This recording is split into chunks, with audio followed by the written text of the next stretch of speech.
Monsieur le doyen, messieurs les historiens, chers collègues, chers étudiants, c'est avec un grand plaisir que j'anime ce cours inaugural pour l'année 2022-2023 sur un sujet, une thématique qui m'intéresse au plus haut point, qui me tient très à cœur. En fait, il s'agit de la transition énergétique. Et la transition énergétique peut être perçue de différentes manières, sur le plan économique, sur le plan environnemental, climatique, etc. Dans ce cours, Inch'Allah, nous allons aborder cette problématique à travers la notion de sécurité énergétique. Alors, pour ce faire, nous allons tout d'abord introduire certains indicateurs qui vont nous permettre de situer le niveau de développement de notre pays. Deuxièmement, nous allons faire un diagnostic de la situation énergétique du pays, pour pouvoir sortir avec des orientations. Il y a des énergies renouvelables, pourquoi? On doit faire l'efficacité énergétique, pourquoi, etc. Et donc, en parlant de mesures qui vont être perçues à travers ce diagnostic, l'efficacité énergétique. On va en parler de façon très approfondie. Et comme mesure d'accompagnement, pour justement assurer cette sécurité énergétique, on va parler du programme national des énergies renouvelables depuis les années 2000 jusqu'à aujourd'hui. Et enfin, nous allons, à travers tout cela, nous allons proposer une stratégie pour faire une transition énergétique avec le minimum de turbulences. Parce que la transition énergétique, comme vous pouvez le constater en Europe, ce n'est pas gagné. Alors, pour commencer, avant de commencer ce cours, je voudrais partager cette photo, cette image qui est un peu colorée, teintée avec un humour anglo-saxon. Et là, c'est juste pour vous dire que l'énergie n'est pas considérée comme matière comme les autres. Ça peut être perçu comme une arme non conventionnelle. La preuve, c'est que tout un continent se retrouve en péril vis-à-vis de l'énergie. Alors, je voudrais donc commencer par définir quelques indicateurs qui vont nous permettre un peu de comprendre le niveau d'évolution ou de développement de notre pays. Le premier indicateur, c'est la luminosité. Donc, vous voyez un peu l'Algérie, la lumière est concentrée uniquement dans le nord. Par contre, un éclairage moyen à faible pratiquement dans tout le pays. Et l'indicateur de l'urbanisation et du développement urbain, c'est bien l'éclairage. Donc, il y a un travail énorme à faire. Le deuxième indicateur, c'est le flux d'informations et de communication, donc tout ce qui est réseau. Alors, vous pouvez constater que l'Algérie, par rapport aux pays européens, et même par rapport aux pays riverains, le Maroc et la Tunisie, l'Algérie est moins dotée que ces pays-là. Heureusement, bon, on est déclassé 129 sur 176 pays en 2014. Heureusement, il y a eu un sursaut et nous avons un peu grimpé et on se situe actuellement à la position 102. Pourquoi ces deux indicateurs? Ces deux indicateurs vont nous permettre d'élaborer notre stratégie de transition énergétique. Alors, comme je viens de l'expliquer, pour pouvoir préconiser des solutions adaptées à l'Algérie, parce que ce n'est pas en suivant les autres pays qu'on va régler nos problèmes. Il faut d'abord comprendre quel est notre problème. Et pour pouvoir le faire, il faudrait absolument mettre en évidence notre profil énergétique pour pouvoir comprendre ce qui se passe. Alors, ce qui est en bleu, c'est la production de l'énergie en Algérie. Donc, il y a eu une évolution, une augmentation de la production jusqu'à pratiquement 2008. Même, je dirais qu'il y avait un excès de production d'énergie avant les années 2000. Et cet excès de production s'est manifesté par une surproduction de GPL et de gaz naturel. Je vais expliquer, je vais ouvrir cette parenthèse et expliquer ces deux projets pour pouvoir tirer des leçons. Le projet Bupro, qui a été initié en 1998 et clôturé en 2000, c'est un projet qui avait pour objectif d'absorber un surplus de GPL, qui est à l'état brut, qu'on a appelé Bupro, pour faire la distinction. Et ces GPL ne pouvaient pas être exportés parce que les capacités de séparation de Darze, parce qu'on exporte le butane et le propane séparés, et non pas le mélange brut, et les capacités de séparation de Darze n'étaient pas suffisantes. Du coup, il fallait trouver un moyen pour absorber cet excès qui était de l'ordre de 5 millions de tonnes, équivalent pétrole. Donc, ces 5 millions de tonnes avaient comme finalité de les absorber à travers les ménages. Comment? C'est les bouteilles, on fait l'embouteillement des GPL brut, le Bupro, et les utiliser dans les ménages pour les histoires de cuisine, etc. Sauf qu'il y avait un problème technique. Vous savez que le butane et le propane, quand on les mélange, vous avez forcément, à un certain moment, quand on les met dans une bouteille, une séparation. Donc, le plus léger va s'évaporer en premier lieu, ensuite, le plus lourd. Donc, vous avez le propane, ensuite, le butane. Or, les pouvoirs calorifiques du butane et du propane sont très différents. Et si vous devez avoir une constance dans la flamme, il faudrait absolument mettre en évidence ou mettre en place un détendeur. Donc vous connaissez un peu l'histoire de détendeurs dans les bouteilles de butane. Ces détendeurs doivent être intelligents, pouvoir réguler la pression en fonction du carburant, enfin du butane et du propane. Donc techniquement c'est possible de fabriquer un détendeur intelligent. D'ailleurs, ça pourrait être l'objet d'un projet détendeur intelligent. Mais le problème, en fait, qui a fait que le projet a été arrêté ou capoté, c'est que les utilisateurs pouvaient faire des erreurs et utiliser un détendeur qui est disponible sur le marché. Et là, ça pouvait être une catastrophe en matière de sécurité pour les utilisateurs. Donc, l'État a décidé finalement d'arrêter le projet et bien entendu, pendant 2 ans où là, on a pratiquement torché pas mal de GPL. Le deuxième projet, c'est les GNC, le gaz naturel carburant. Pourquoi on a réfléchi à utiliser le gaz naturel comme carburant pour les voitures?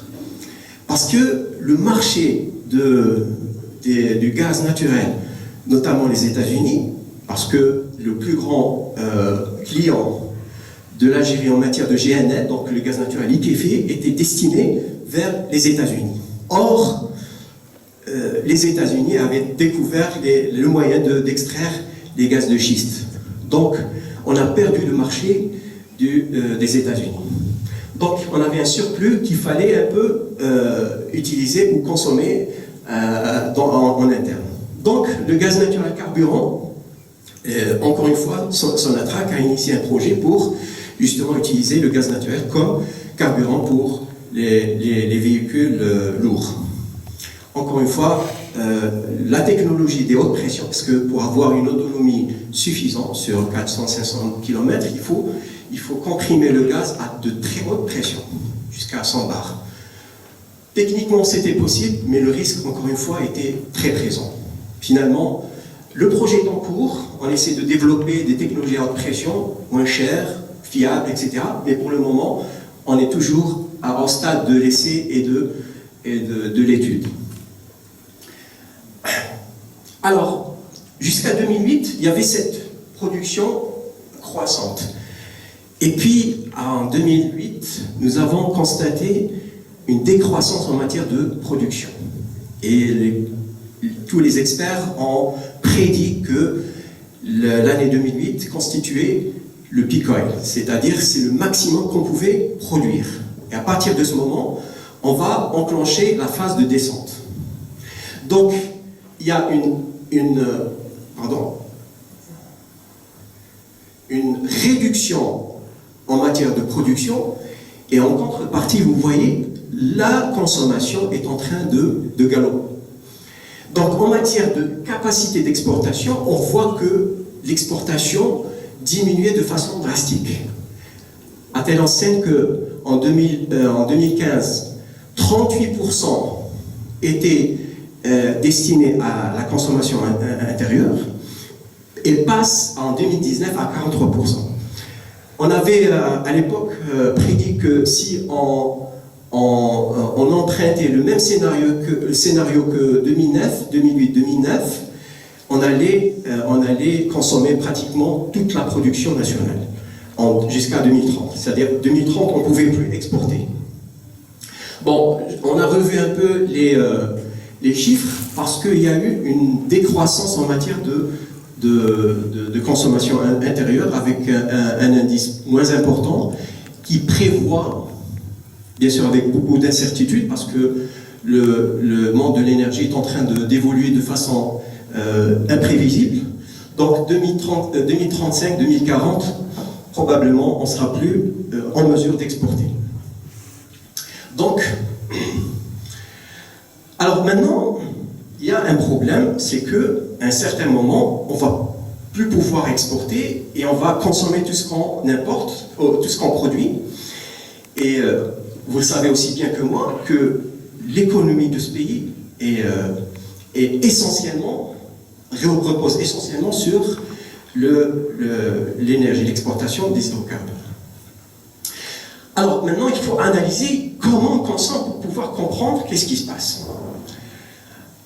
Alors, en 2012, nous avons évalué la consommation intérieure répartie de façon à ce que le résidentiel et le transport constituent pratiquement 80% de la consommation. Cela veut dire que 80% va vers quelque chose de non productif. Le secteur productif, c'est-à-dire l'industrie et l'agriculture, ne consomment que 16%. On a essayé de faire une mise à jour de cette information et 2019, nous avons constaté que les ménages est passé de 34% à 46%, c'est-à-dire qu'on consomme beaucoup plus qu'auparavant. C'est-à-dire la market share, la part de la consommation destinée vers les ménages devient de plus en plus pesante sur l'économie nationale. Et ça peut être expliqué par le fait que ces dernières années, il y a eu une explosion du marché des climatiseurs. C'est-à-dire, actuellement, on se suffisait d'un climatiseur dans une maison. Maintenant, on est à 2, à 3, voire 4 climatiseurs par ménage. Par contre, le transport, on a vu une diminution de 44% à 31%. Et ça aussi peut être expliqué par l'augmentation du prix de l'énergie, du carburant, qui est passé jusqu'à 49 dinars. C'est-à-dire qu'il a pratiquement doublé. Et de l'autre côté, le marché des voitures a pratiquement sombré. Parce que les voitures maintenant coûtent excessivement cher. Donc le marché de la voiture a vraiment diminué. Bien. Alors, maintenant, cette consommation, est-ce qu'elle est réellement utilisée de façon optimale? Et pour pouvoir évaluer cette notion d'efficacité énergétique ou d'optimisation de la consommation, nous allons introduire une notion. C'est ce qu'on appelle l'intensité énergétique. Qu'est-ce que c'est que l'intensité énergétique? C'est la quantité ou la quantité d'énergie nécessaire pour produire une unité de PIB, produit intérieur brut. Si on consomme beaucoup, ça veut dire qu'on n'est pas performant. Si on consomme moins, ça veut dire qu'on est performant. Et en 2012, nous avons constaté que l'Afrique consommait 6 fois plus que le Japon pour produire la même chose, la même unité de PIB, produit intérieur brut. Donc, il y a un énorme effort à faire pour réduire cette intensité énergétique. Donc maintenant, on va appliquer ce concept d'intensité énergétique pour évaluer l'efficacité énergétique dans les différents secteurs dans l'économie nationale. Alors, je me suis reposé sur les statistiques fournies par l'Association méditerranéenne des agences nationales de maîtrise de l'énergie, qui regroupe toutes les agences autour du bassin méditerranéen, comprenant l'Algérie à travers l'Agence nationale pour la promotion et la rationalisation de l'utilisation de l'énergie, l'APRE. Bien, alors, la première constatation, bon, les statistiques étaient de 2000 jusqu'à 2010. Le rapport a été élaboré en 2014. Alors, vous pouvez constater, sans l'ombre d'un doute, que l'Algérie détient le record en matière de mauvaise consommation d'énergie sur le bassin méditerranéen. Parce que vous voyez que l'intensité énergétique est de 0,5 kT par euro ou par millier d'euros de PIB. C'est très révélateur. Allons voir un peu plus dans le domaine énergie primaire. Alors, tous les pays ont réduit leur intensité énergétique. Le champion en matière de cette performance, c'était la Tunisie, avec une réduction de 3% par an pendant les années 2000 jusqu'à 2010. Alors, pratiquement tous les pays, sauf l'Algérie et le Maroc. Aucun effort n'a été fait pour réduire cette intensité énergétique. Je pourrais expliquer pourquoi le Maroc, mais je préfère la laisser pour le débat. Alors, conclusion, l'Algérie est le plus mauvais utilisateur de l'énergie. La Tunisie, par contre, a fait des progrès énormes en matière d'efficacité énergétique. Allons-y voir un peu plus dans le détail dans les différents secteurs, notamment l'énergie primaire, finale et les transformations. Mis à part la transformation, c'est-à-dire la production d'électricité, les intensités sont positives, sauf pour la transformation de l'énergie, c'est-à-dire la production d'électricité. Pourquoi? Parce que effectivement l'Algérie avait investi dans les cycles combinés. C'est production d'électricité en utilisant les deux cycles. Pour ceux qui ne savent pas, je pourrais développer plus pendant le débat. Bien. Donc, par secteur, encore une fois, l'Algérie détient tous les records. Par branche de industrie, branche dans l'industrie, encore une fois, le Maroc et l'Algérie, les plus mauvais consommateurs d'énergie. En matière d'isolation thermique, donc la consommation de l'énergie dans le bâtiment, l'Algérie, un document ou une analyse faite par le CNERIB, l'Agence nationale, le Centre national de la recherche dans le bâtiment, a classé en moyenne la consommation spécifique à la classe D. C'est-à-dire que si on veut améliorer les choses, en passant à la classe A, qui est de 50 kWh par mètre carré par an, on va économiser 64%. Alors on a fait un exercice, il y a quelques années, en 2019, avec mes étudiants, on a fait l'audit énergétique de la faculté de technologie. Alors, surprise, on est en deçà de la moyenne nationale. Avec classe E, et donc il y a 78% d'économie d'énergie à faire. Un autre exercice a été fait dans le cadre d'un projet européen que je co-dirige avec l'Association nationale Energy Cities. On a fait l'audit de l'APC de Tlemcen, d'accord? Et on a eu des informations disons, peu fiable parce qu'on n'a eu aucun document. Donc il y a un problème d'information. Bon, globalement, on a situé le bâtiment ou la mairie de Tlemcen comme étant classe D avec toute réserve. Bien, alors qu'est-ce que ça implique? Ça implique que, en matière de climatisation, on est passé de 700 kWh par ménage à pratiquement 2,5 fois plus en 2019. C'est-à-dire on est pratiquement à 1500 kWh. Le Liban était leader en matière de gaspillage. Maintenant, vous voyez, le Liban est en train de crouler, son économie est en train de s'écrouler. Donc ça peut être très grave.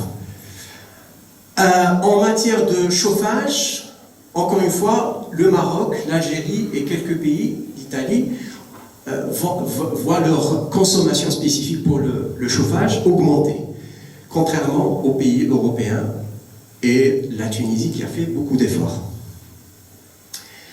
Bien, donc déjà on a une idée sur la qualité de la consommation énergétique dans notre pays.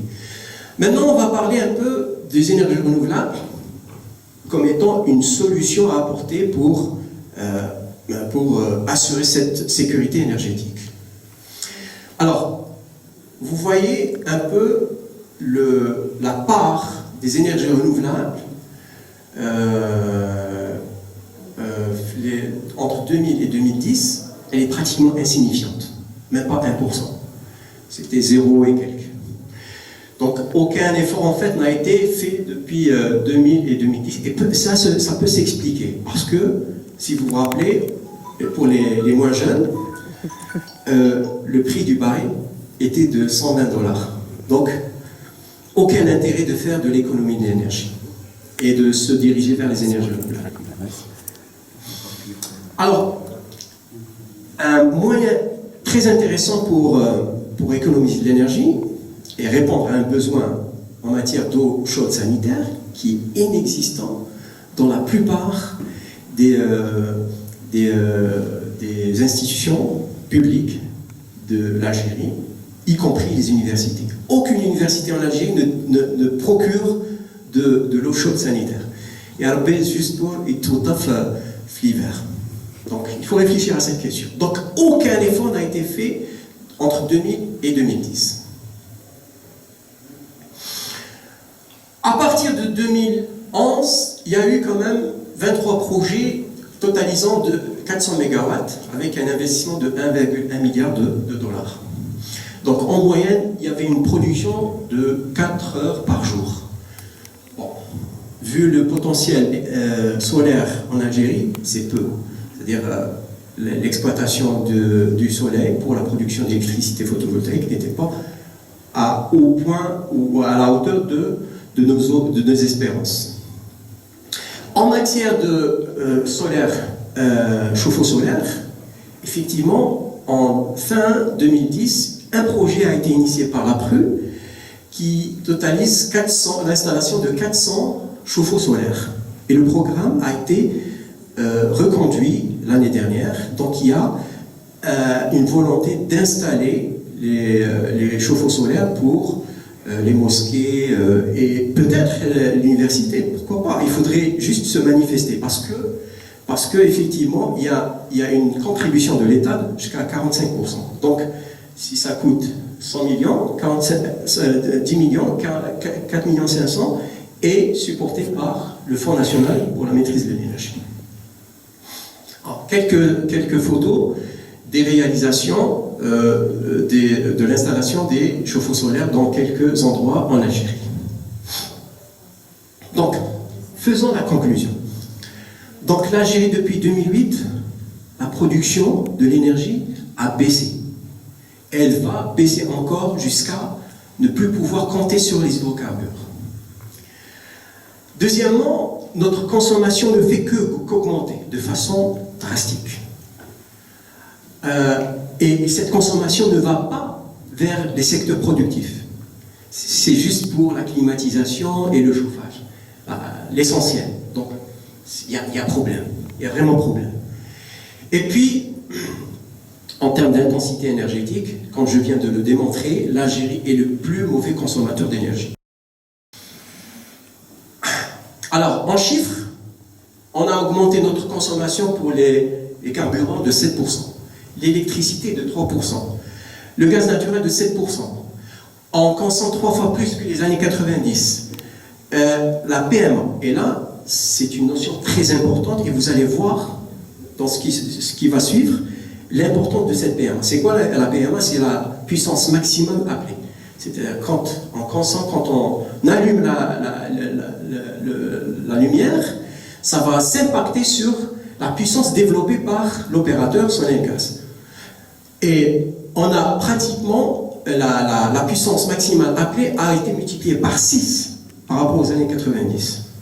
Et enfin, le secteur incriminé, c'est le secteur résidentiel et tertiaire, qui est passé de 34% à 46%. Bien, maintenant, qu'est-ce qu'il faut faire? Il faut un changement radical de notre comportement vis-à-vis de l'énergie. Comme je viens de l'expliquer, l'énergie n'est pas uniquement un produit à exporter. C'est un élément stratégique pour la stabilité d'un pays. L'Europe est en train de s'écrouler, son économie est en train de s'écrouler à cause de l'énergie. Alors, je propose 4 piliers pour asseoir cette stratégie de changement ou de transition énergétique.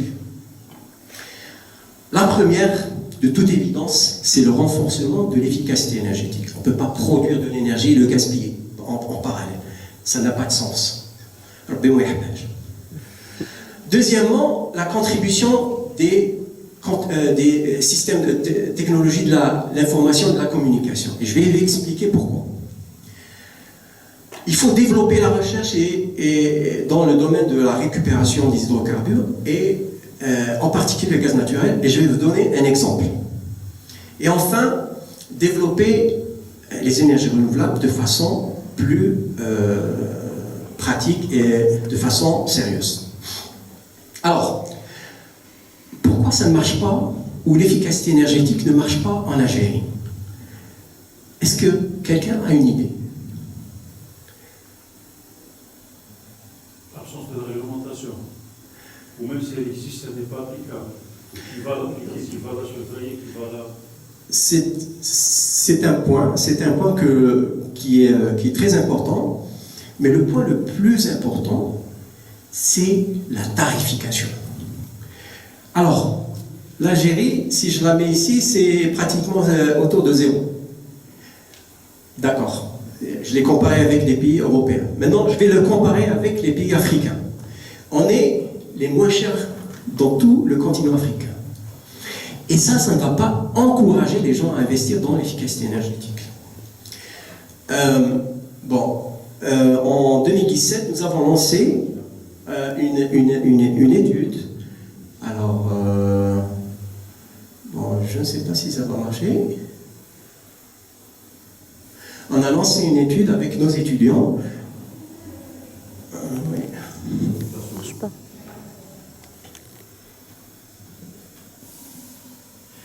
Ok, c'est une étude qu'on a menée afin de comprendre la perception du consommateur algérien vis-à-vis de l'énergie.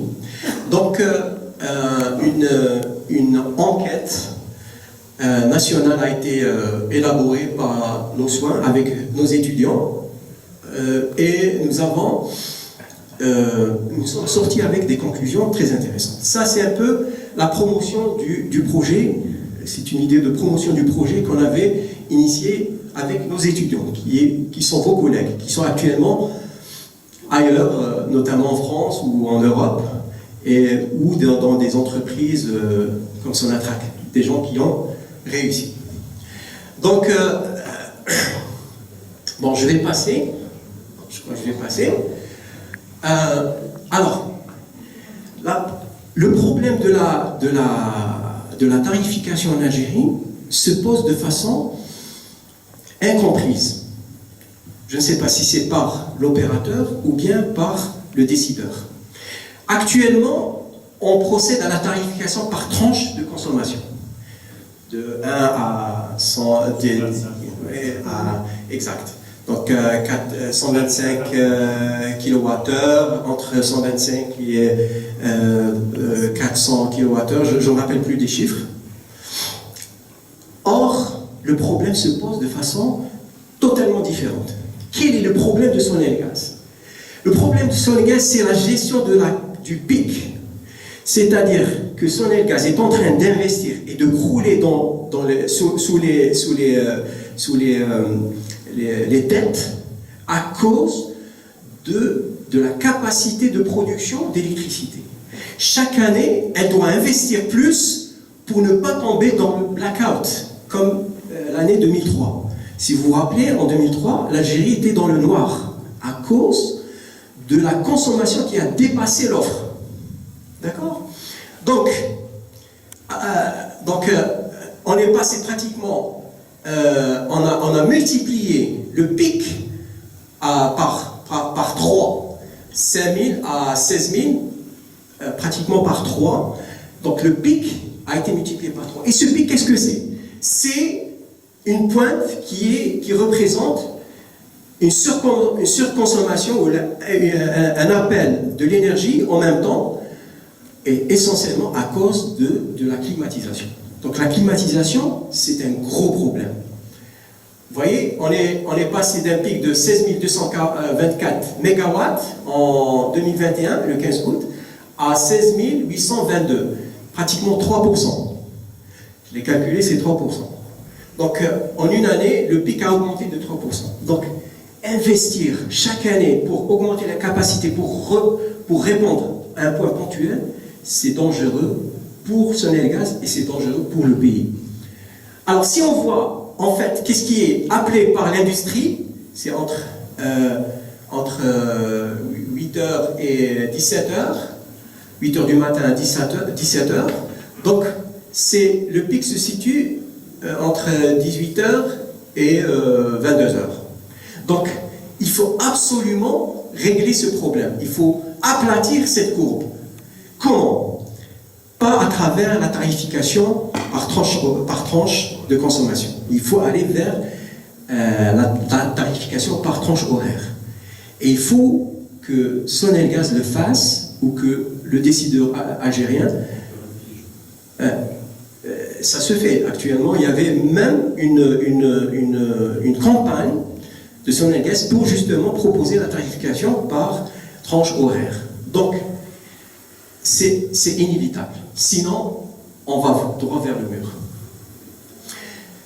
La deuxième chose, c'est de faire un diagnostic des entreprises et les autres secteurs. Et la réglementation, justement, elle existe. L'audit énergétique en Algérie est obligatoire depuis 2014. Une loi l'impose. Alors, pour l'industrie, si vous consommez plus de 2000 tonnes équivalent pétrole, vous êtes assujetti à l'audit énergétique, avec une périodicité de 3 ans. Le transport et le secteur tertiaire, donc l'université, est également assujetti à l'audit obligatoire. Et bien entendu, donc ce qui est incriminé essentiellement, c'est la climatisation. La climatisation. Alors, la climatisation pose problème en Algérie. En fait, on vous propose des climatiseurs de classe A, B, C, etc. Et qui le prouve? Personne. Il n'y a aucun laboratoire de contrôle. Donc, il faut absolument mettre en place des laboratoires de contrôle. Et j'avais à un certain moment suggéré, même aux anciens recteurs, d'investir dans la mise en place d'un laboratoire certifié, homologué pour faire, et une prestation de service pour le grand public, et en même temps développer nos compétences en matière de contrôle des équipements et en matière d'efficacité énergétique. Donc il y a ce côté augmenter l'efficacité énergétique, mais aussi il y a la possibilité de travailler sur une mutation de la technologie. Et justement, je voudrais vous exposer cet exemple, enfin, une technologie qui s'appelle la réfrigération magnétique. C'est en cours.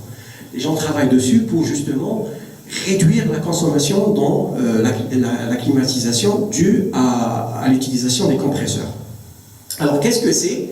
C'est l'usage d'un matériau magnétocalorique. Comment ça se passe? Ce matériau, quand vous le mettez dans un champ magnétique, sa température augmente. D'accord? Alors, on le refroidit en utilisant un circuit d'eau pour revenir à la température initiale. Et en arrêtant le champ magnétique, la température va diminuer jusqu'à des températures records, moins 40, moins 60 degrés. Et donc ce phénomène consomme jusqu'à 50% de moins. Donc il faut penser, en tant qu'universitaire, à développer de nouvelles technologies en ce qui concerne la climatisation et la réfrigération par la même occasion. Ah. Donc j'ai une vidéo là pour un peu voir qu'est-ce que c'est. Bon, je vais quand même la... la promotion de l'efficacité énergétique dans le bâtiment, en imposant le double vitrage, l'isolation thermique, etc.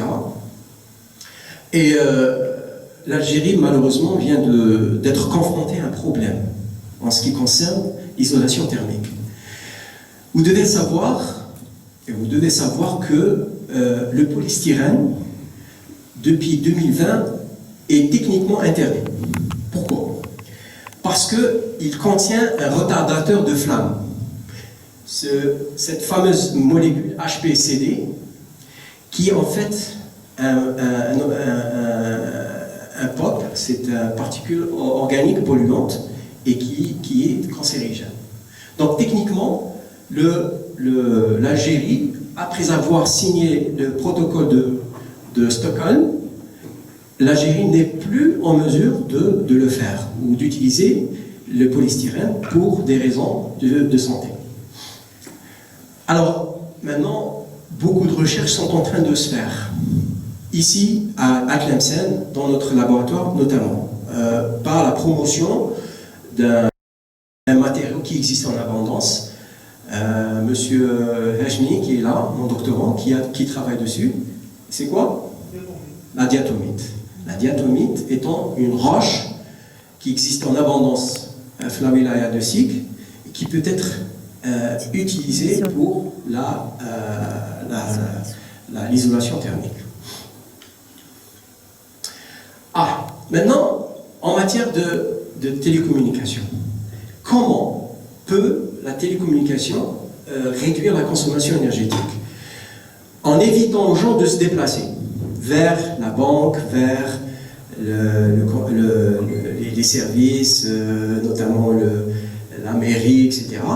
Et donc, proposer des services en ligne. Donc, tout ce qui est administration, par exemple, retirer un certificat de naissance, on peut maintenant le faire. C'est pas encore généralisé, mais on peut le faire. Ça existe. Le e-banking, le e-service, le e-commerce, etc. peut réduire e-learning. Maintenant, le problème, le e-learning, c'est pas dans la technique, mais c'est dans la méthode d'utilisation de cette technique. Donc, il faut revoir le contenu, il faut revoir la démarche en ce qui concerne l'utilisation de e-learning. La recherche et développement dans le domaine du gaz naturel. Et là, en 2014, j'avais la possibilité de voir de près une innovation aux États-Unis qui consiste à transformer le gaz naturel en essence, à moins d'$1 le gallon, c'est-à-dire moins divisé par 5, ça fait combien? 0,2 dollars le litre. Ce qui est intéressant. Donc, c'est pour faire face à d'éventuelles réductions de prix ou chute du prix du baril et du gaz naturel, parce que le marché est très volatile. Et enfin, développer une stratégie cohérente en matière d'efficacité des énergies renouvelables. Donc, ce qui a été prévu par le gouvernement algérien jusqu'à 2017, c'est développer quelque chose comme 22 000 MW, essentiellement du solaire photovoltaïque et du thermique. Alors, pour exporter 10 000 MW et consommer dans l'interne 12 000 MW. Bien entendu, développer le chauffe-eau solaire, l'efficacité dans l'éclairage, etc. Alors, en fait, au départ, il y avait cette notion de prix garanti. Toute personne qui veut investir dans la production d'électricité peut le faire, il peut vendre son électricité à son gaz. Et le décret exécutif a été signé par le ministère de l'Énergie. Donc si vous avez une capacité de moins de 1 MW jusqu'à 5 MW, vous pouvez, pour l'éolien, vous pouvez le vendre à 13 dinars. 13 dinars. Plus de 5 MW, 10 dinars. Pour le photovoltaïque, 15 dinars 94, et au-delà de 5 MW, 12 dinars. Donc, il y avait cet tarif d'achat garanti par l'opérateur Sonelgaz. Le décret est toujours en vigueur, mais son application a été gelée. Pourquoi? Je ne sais pas. Au profit d'appels d'offres national et international, ce qui s'est fait récemment pour les 1000 MW, qui malheureusement n'a pas vu le jour et qui risque de ne pas voir le jour puisque le ministère de la Transition énergétique a sauté. Il n'existe plus. Donc, à l'époque, quand on a lancé le projet ou le programme national, j'étais sceptique. Pourquoi? Parce que je considérais que le photovoltaïque, dans un pays chaud, n'est pas très efficace. Et vous pouvez le vérifier. La performance de la cellule photovoltaïque diminue contrairement à la température. Quand la température augmente, le rendement de la cellule photovoltaïque diminue. Donc pour moi, faire des centrales photovoltaïques au sud, c'était aberrant. Donc j'ai essayé de comprendre pourquoi le pays a décidé de le faire et est-ce qu'elle l'a fait pour les bonnes raisons. Donc j'ai comparé 3 types de technologies: photovoltaïque, le cylindre parabolique et les tours solaires. Donc nous avons pour une installation de 1 MW à Ouergla, nous avons pour une durée de vie de 20 ans le flux monétaire cumulatif dépassait les 300 millions de dinars, c'est-à-dire le profit était de 300 millions de dinars pour toute la durée de vie du projet. Alors, pour le cylindre parabolique, le profit était de 3,5 milliards de dinars avec une durée de vie de 30 ans, parce que le thermique, cylindre parabolique, sa durée de vie est plus importante que le photovoltaïque. Donc, avec un retour sur investissement sur 12 ans, c'est-à-dire vous récupérez votre argent après 12 ans d'exploitation. Et enfin, la tour solaire, le profit était de 6,5 milliards de dinars après 30 ans et le retour sur investissement de 8 ans. Donc, conclusion, les systèmes thermodynamiques, les CSP, étaient plus orientés ou destinés aux pays comme l'Algérie, et la publication de 2013 qui fait justement cette analyse, une autre analyse qui démontre que le photovoltaïque est plus orienté vers les régions du nord, et le CSP pour ce qu'on appelle le Sunbelt, la ceinture de feu qui englobe l'Algérie. Donc, techniquement, il était plus préférable d'utiliser les CSP. Donc, ce qu'on avait suggéré à l'époque, c'est de changer de proportion en faveur des CSP. Donc, jusqu'à il y a quelques temps, où il y a eu un événement majeur, où, personnellement, on a changé d'attitude et changé de position. Alors, pourquoi? En 2010, le prix du solaire photovoltaïque était de 400 $ le mégawattheure produit dans le monde.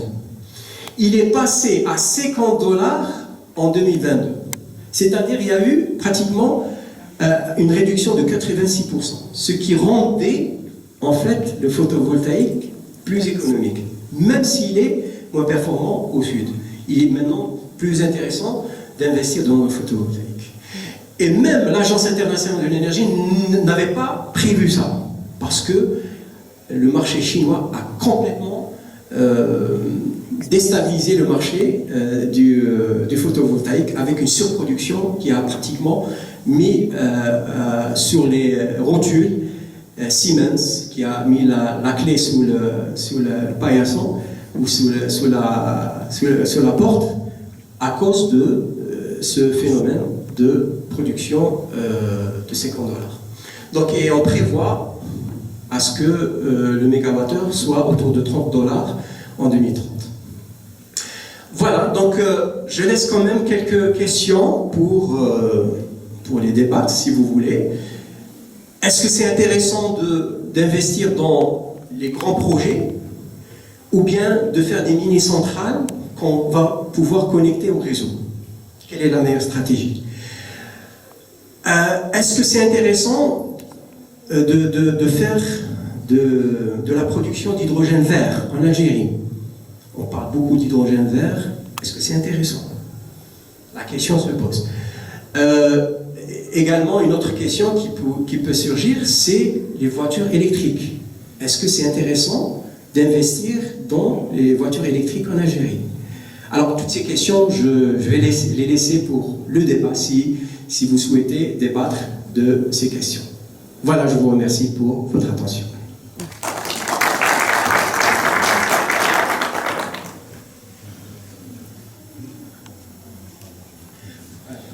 شكرا أستاذ سراج الشاكب على كل هذه المعلومات القيمة pour toutes ces questions, pour toutes ces remarques et informations pertinentes sur un secteur qui est très important, qui est devenu actuellement très important. On vit actuellement d'une façon directe ou indirecte une troisième guerre mondiale autour des ressources énergétiques.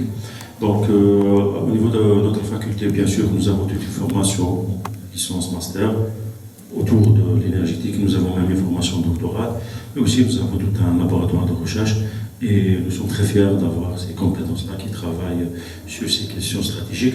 Depuis, ça fait 2 ans, le Amn Taqawi, la sécurité énergétique, est l'un des 3 secteurs stratégiques pour l'Algérie. Comment dire, santé patient,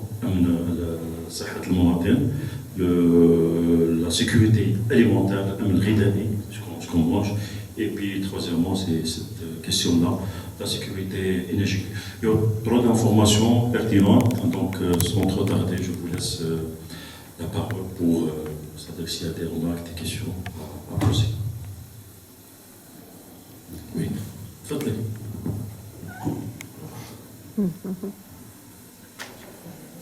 Oui. Merci. Merci monsieur pour votre présentation. J'ai quelques questions. La première, c'est pourquoi on n'a pas réfléchi à utiliser les énergies, ou bien à faire recours aux énergies renouvelables pour répondre à la PMA. Donc, on a des capacités peut-être de plus de quelques 40% qu'on déploie pour répondre à la PMA, alors qu'on a d'autres alternatives qu'on peut les utiliser. Une deuxième question, ou peut-être c'est le sujet de l'hydrogène vert. en Algérie. Vu que c'est une nouvelle technologie, et on ne maîtrise pas d'électrolyse ou bien tout le mécanisme, vu la rareté ou bien la crise de la ressource hydrique en Algérie, l'hydrogène vert pose des risques. Est-ce que vous voyez que c'est logique ou bien c'est profitant que l'Algérie investit des fonds et coopérer ou bien faire des partenariats avec des pays leaders d'hydrogène vert? Merci, monsieur. Merci pour votre question.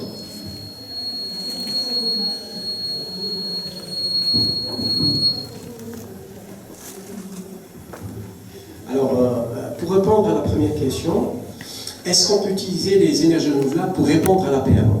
La réponse est non. Pourquoi? Parce que vous pouvez constater que le pic se trouve généralement pendant la soirée. Or, le photovoltaïque ne peut pas être, ou l'énergie électrique ne peut pas être produite pendant la soirée, parce que vous êtes dans la nuit. Et le stockage de l'énergie électrique produite par n'importe quel système est un gros problème. Donc vous savez aussi bien que moi que le stockage de l'énergie est problématique. Concernant la deuxième question, l'hydrogène vert, est-ce que ça a un sens en Algérie? Bon, je vais répondre de façon, disons, personnelle, parce que ça va à l'encontre de la politique énergétique développée par le ministère de la Transition énergétique, qui veut absolument développer l'hydrogène vert, tout simplement parce que l'hydrogène vert est considéré comme un sous-produit. C'est-à-dire, quand vous avez un excès de production d'électricité, vous allez la transformer, la stocker sous forme d'hydrogène. Or, d'abord, quand on parle d'hydrogène vert, ça sous-entend électricité verte. D'accord? Donc, il faut avoir les capacités de produire de l'électricité à partir des systèmes renouvelables. Or, actuellement, on ne peut pas parler d'hydrogène vert avant déjà d'installer les systèmes renouvelables. Ça n'a pas de sens. Et en plus de ça, il faudrait que la production d'électricité excédentaire, donc vous ne pouvez pas utiliser l'électricité pour produire de l'hydrogène. Pourquoi? Parce que les rendements sont très faibles. C'est-à-dire c'est un produit fatal. Quand vous avez un excès, vous ne pouvez pas le stocker, vous allez le transformer en hydrogène vert. Et encore, pour des usages à haute valeur ajoutée. Vous n'allez pas produire de l'hydrogène pour faire un carburant. Il faut que ça soit utilisé pour une charge pétrochimique à haute valeur ajoutée. Donc, je remets en cause la stratégie du gouvernement en ce qui concerne la production d'hydrogène. La question de l'eau, bon, c'est possible d'utiliser de l'eau de mer. Donc il y a des techniques pour épurer cette eau pour ensuite transformer en hydrogène. Mais la question économique reste tout à fait entière parce que économiquement ça n'a pas de sens. Donc on ne peut produire de l'hydrogène que si et seulement si vous avez un excès de production d'électricité verte. Or, jusqu'à maintenant on est à 400 MW, c'est epsilon par rapport à la consommation nationale. Donc pour moi c'est complètement erroné. Merci. Est-ce qu'il y a d'autres questions, d'autres remarques? Autre question peut-être? Oui, allez-y.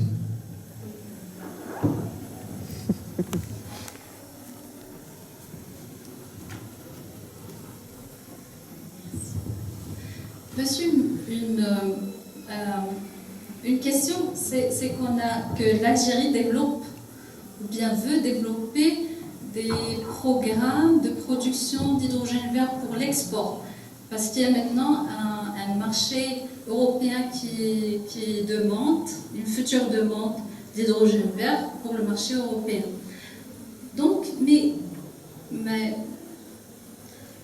c'est pas logique de consommer gris, de l'énergie fossile en Algérie et exporter le vert.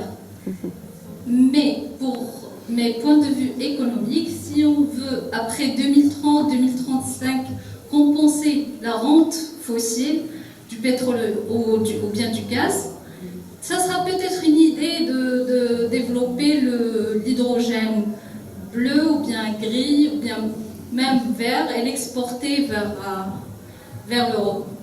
Et j'ai aussi une deuxième question technique, c'est est-ce que c'est faisable, c'est vraiment faisable de rénover les pipelines d'export vers l'Italie et vers l'Espagne pour adapter l'exportation d'hydrogène vert dans le futur? Effectivement, produire de l'hydrogène vert pour l'export pose deux questions.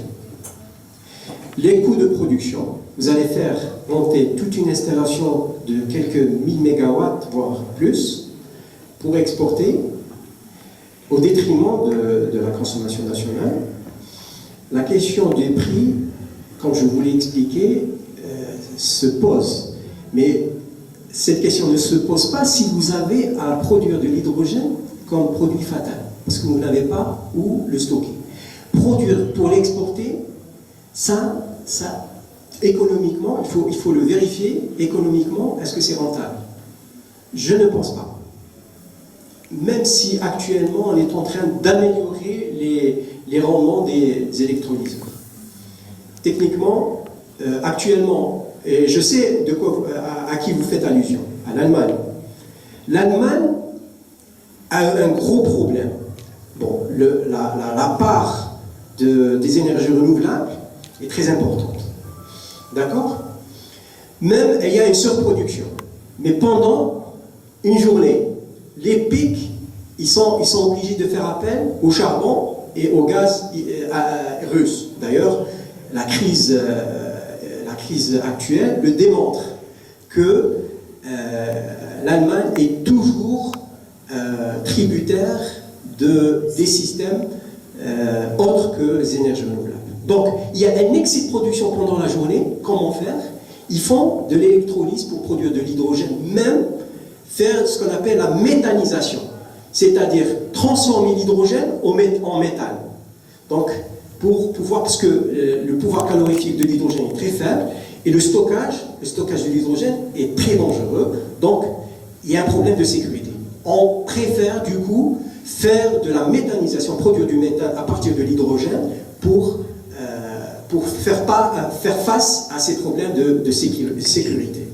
Donc la situation des Allemands est complètement différente de celle des Algériens. Et je sais que les Allemands sont en train d'imposer, en quelque sorte, à travers la GIZ, pour suggérer aux Algériens d'investir dans l'hydrogène vert. Techniquement, pour moi, c'est une aberration et il faudrait faire des études sérieuses là-dessus pour démontrer la pertinence de ces projets pour l'Algérie d'abord, ensuite pour les autres. Moi, je ne produis pas pour les autres. D'abord, je fais mon autosuffisance, ensuite je vais voir. D'accord? Oui. Merci pour votre intervention. Donc, ma question, c'est pourquoi on n'essaie pas d'investir dans des centrales nucléaires pour produire de l'énergie? Est-ce que vous êtes autorisé? Est-ce que l'Algérie est autorisée à investir dans le nucléaire? C'est très compliqué. Il y a une expérience à la centrale. Oui, oui, oui. Mais techniquement, c'est très compliqué. Et même les pays leaders dans le domaine, je fais allusion à la France, avaient à un certain moment à reculer. Maintenant, avec la crise, elles repensent à relancer les centrales. Et ils sont déjà 32 centrales nucléaires sont à l'arrêt à cause de défaillances techniques. Et le reste allait être suspendu. Maintenant, avec les données actuelles de la scène énergétique mondiale, la France pense à renouveler son parc nucléaire. Mais disons que le nucléaire est une chasse gardée par certains pays. C'est pas tout le monde qui est autorisé à le faire. L'Algérie, il y a une petite centrale à Ain Oussara, à titre expérimental.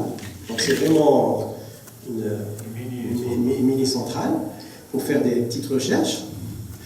Et c'est tout, hein. C'est tout.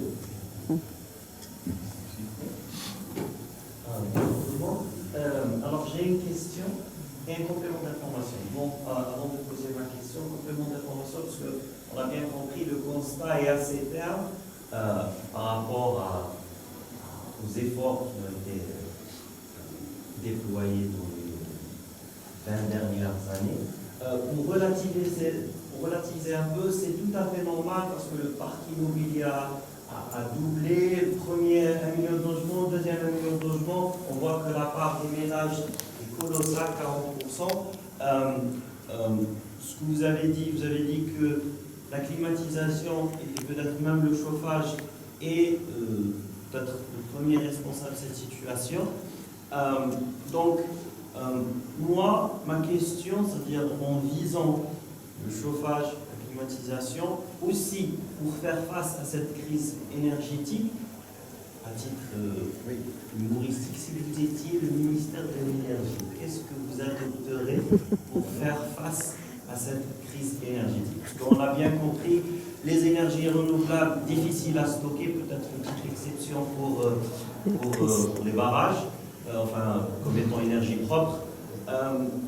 Les énergies fossiles, ce n'est pas l'avenir, donc c'est compliqué. Donc la solution dans un contexte algérien serait quoi d'après vous? Tout d'abord, mettre en œuvre une loi qui existe depuis 1999, la loi sur la maîtrise de l'énergie. Effectivement, il y a une augmentation de la consommation énergétique, mais cette consommation, à hauteur de 40 voire 50%, est en fait un gisement inexploité. C'est-à-dire que vous consommez 100% et les 50% restantes, elle va chauffer les oiseaux dans l'air. Donc ça, il faut récupérer ces 50%. Comment? En mettant en œuvre la loi sur la maîtrise de l'énergie.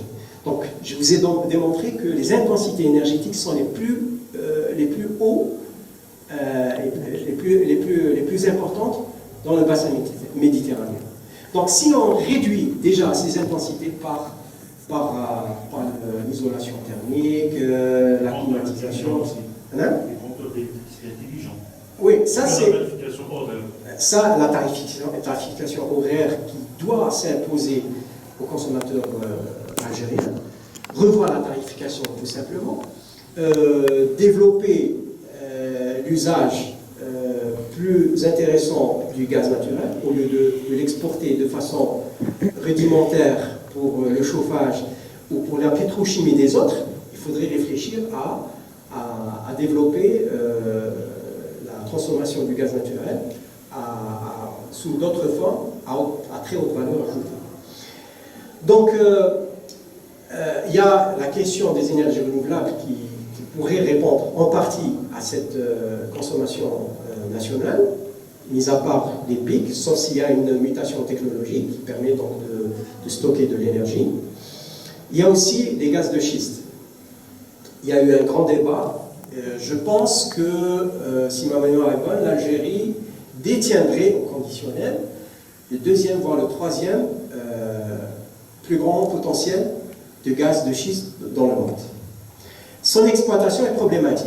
Maintenant, il faut faire des efforts pour exploiter les gaz de schiste de façon optimale et surtout à ne pas contaminer la nappe phréatique qui est au sud, l'Albien, l'intercalaire, le continental et l'intercalaire. On a réfléchi à un certain moment avec un groupe de collègues sur d'éventuelles techniques pour améliorer la fracturation en utilisant ce qu'on appelle le CO2, le carbone, le dioxyde de carbone, supercritique.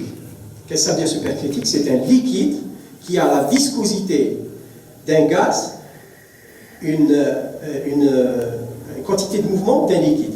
C'est-à-dire qu'il peut pénétrer la roche avec un minimum de friction, d'accord? Et avec une force, celle d'un liquide. Et l'avantage, c'est que quand la pression diminue, il va redevenir gaz. Donc, et on peut le récupérer. Avec un minimum, voire un minimum de risque de contamination de la nappe phréatique. Donc, utiliser le CO2 supercritique pourrait répondre à cette problématique de la fracturation hydraulique qui, généralement, cause de contamination des nappes, notamment aux États-Unis. C'est une véritable catastrophe aux États-Unis. Même, on a mis en cause la fracturation hydraulique quant aux micro-séismes qui ont eu lieu, notamment dans l'État du Texas. Donc on a mis en relation les séismes, les micro-séismes qui ont eu lieu au Texas avec la fracturation hydraulique. D'accord? Merci.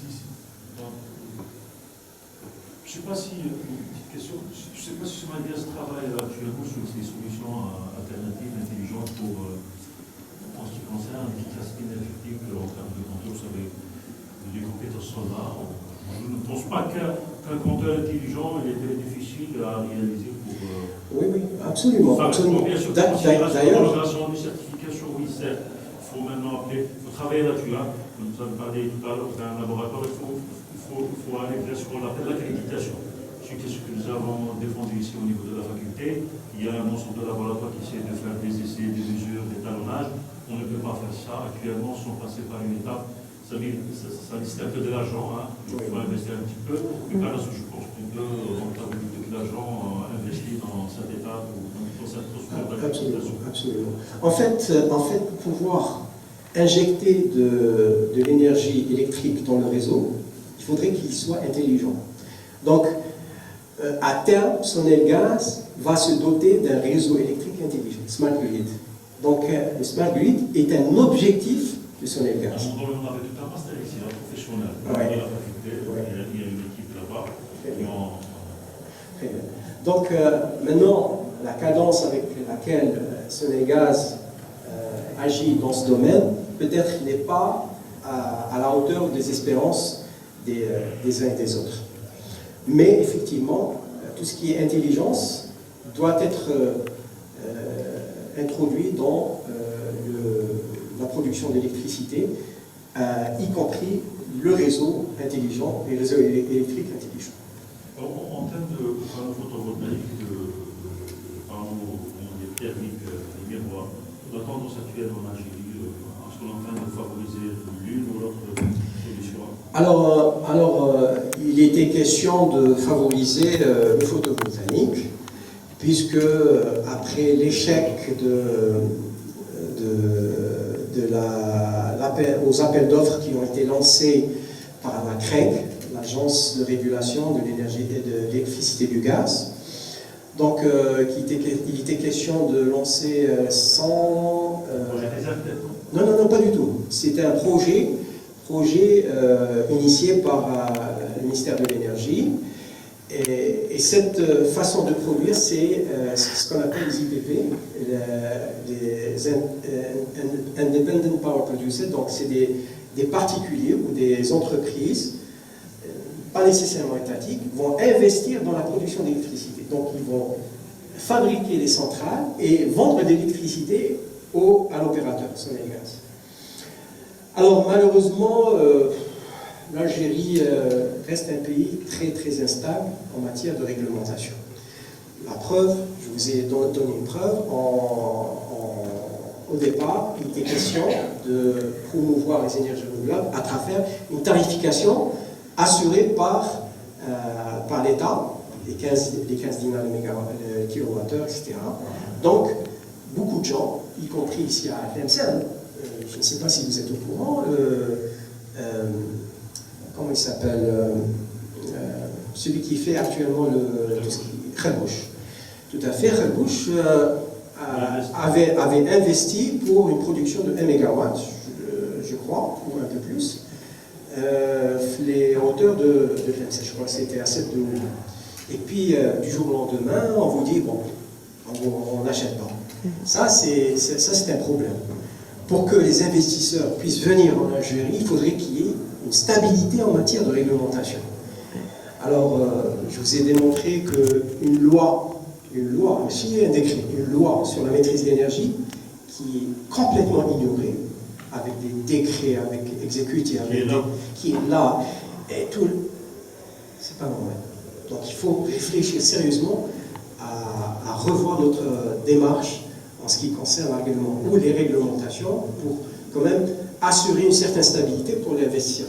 Quand un investisseur vient en Algérie, c'est pas pour une année, c'est au moins pour 20 ans. Donc si en 20 ans vous changez les lois 10 fois, ça devient insupportable par l'investisseur. Oui, alors les CSP, on a initié un projet, je crois que c'était en 2004 ou 2005, c'est le fameux projet Hasserman, la centrale hybride, gaz, CSP. Je crois que c'était quelque chose comme 50 mégawatts, 30 mégawatts gaz et 20 mégawatts, si ma mémoire est bonne, CSP. Donc il y avait un projet, mais c'était le seul projet qui a été développé par une filiale de Sonatrach, ça s'appelait Eneal,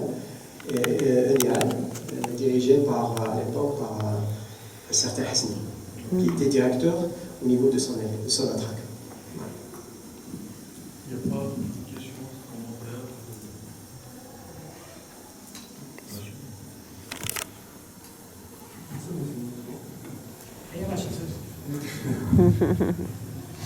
السلام عليكم شاكر بالله يعطيك الصحة استفدنا بزاف aujourd'hui.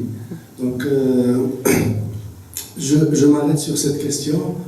Est-ce qu'il est préférable d'investir sur les grands projets ou bien sur les mini-projets à l'échelle nationale? Je vous remercie. Merci pour la question. Et la réponse est oui. Il est plus intéressant de travailler sur les mini-centrales, micro-centrales. La preuve, les appels d'offres qui ont été lancés pour les grandes centrales photovoltaïques, notamment le projet qui devait être réalisé au cours de l'année 2022, les 1000 MW, pour le moment, il n'y a aucun preneur. Pourquoi? Parce que l'investissement est très important. Photovoltaïque. Les 1000 MW photovoltaïques. Et, IPP. C'est-à-dire, c'est pas réaliser la centrale et c'est Sonelgaz qui gère.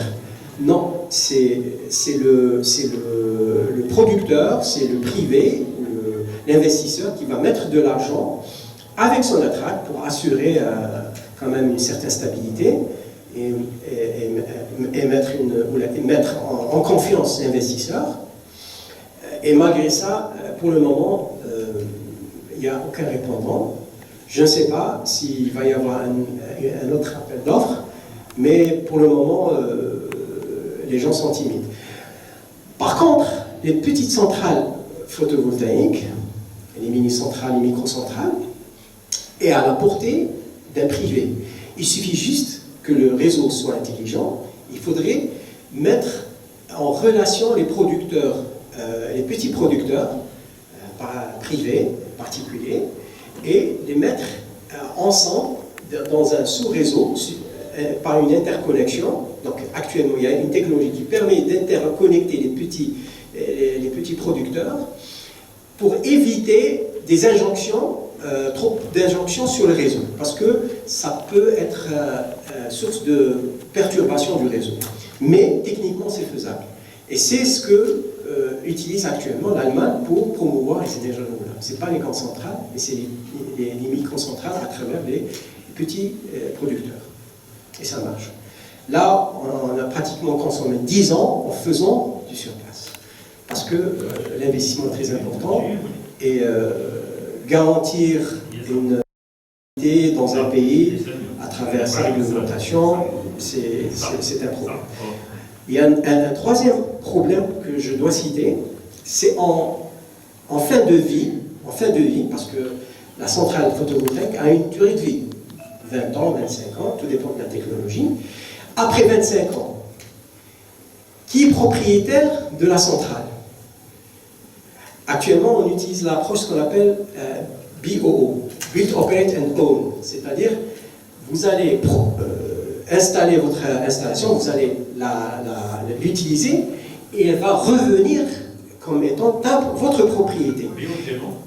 BOT, non. BOT, c'est Build, Operate and Transfer. C'est-à-dire, je la construis, je travaille dessus, je l'exploite et je transfère la propriété à l'État.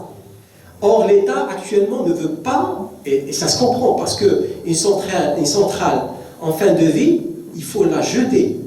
Donc, qui doit gérer la gestion des déchets et Ça, c'est un autre problème qui est posé au niveau des centrales photovoltaïques dans le monde.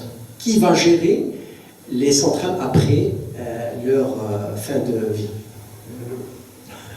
Donc s'il n'y a pas d'autres questions de Romain, je vais terminer, professeur Chekib, par une petite question, un peu importante. Concernant la gestion de ce secteur stratégique et l'énergie, qu'est-ce que vous suggérez en termes de management? Est-ce qu'il est préférable de faire fonctionner la chose avec deux ministères, les compétences universitaires qui sont là et là, partout dans le pays, ces géants d'entreprises tels que Sonatrach, qu'est-ce qu'on pourra faire pour essayer d'aller vite pour améliorer ce secteur, la production, valoriser la consommation et ainsi de suite? Oui. Il y a 2 ans, le gouvernement algérien avait opté pour la mise en place d'un ministère qui s'appelle le ministère de la Transition énergétique. J'ai fortement critiqué le ministère. Pourquoi? Parce que c'est un ministère qui est créé de toutes pièces. Donc, j'ai visité le ministère, ils étaient complètement submergés par les appels d'offres pour acheter des chaises, des bureaux. Est-ce qu'on peut accomplir une mission de la plus haute importance avec un ministère qui vient d'être créé? Donc il fallait recruter les gens, il fallait d'abord comprendre comment ça se passe, les appels d'offres, etc. Par contre, au ministère de l'énergie, il y avait toute une direction qui travaillait sur les énergies renouvelables pendant plus de 10 ans ou de 15 ans. Donc ils avaient énormément d'expérience dans ce domaine. Retirer le dossier pour créer un autre ministère à partir de rien était vraiment un suicide. D'ailleurs, après 2 ans, le ministère a sauté parce qu'ils ont constaté que c'était une aberration. Maintenant, je pose une autre question. Le commissariat des énergies renouvelables et d'efficacité énergétique, donc il est rattaché, relié directement à la présidence. Quel serait son rôle? Parce que j'ai vu un peu ce que fait le commissariat, d'accord? On publie des guides. Non, de suggestion. La régulation, c'est la CREG, régulation de l'énergie et du gaz. Donc, le commissariat était supposé donner des orientations stratégiques, donc développer des stratégies pour le pays en matière d'énergie et d'énergie renouvelable et d'efficacité énergétique. Alors, je vois un peu les 2 publications. La deuxième publication, c'était comment placer l'éclairage public, quelles sont les consignes pour placer l'éclairage public. C'est dramatique. Là, il faut revoir notre copie en matière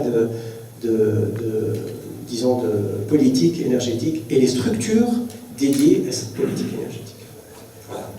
Donc, اتصالات عن نفسي ونيابة عن السيد العميد غالب عنده لجنة ولائية ونيابة عن الأساتذة الزملاء طلبة الدكتوراه طلبة التدرج أجدد تشكراتي أستاذ شكيب على هذه المعلومات وأطلب منكم إذا كان ممكن يعني تحميل هذه la présentation sur parce que j'ai des messages maintenant sur Messenger, la possibilité d'avoir une copie sur donc بارك الله فيك ويعطيكم الصحة وشكرا على حضوركم.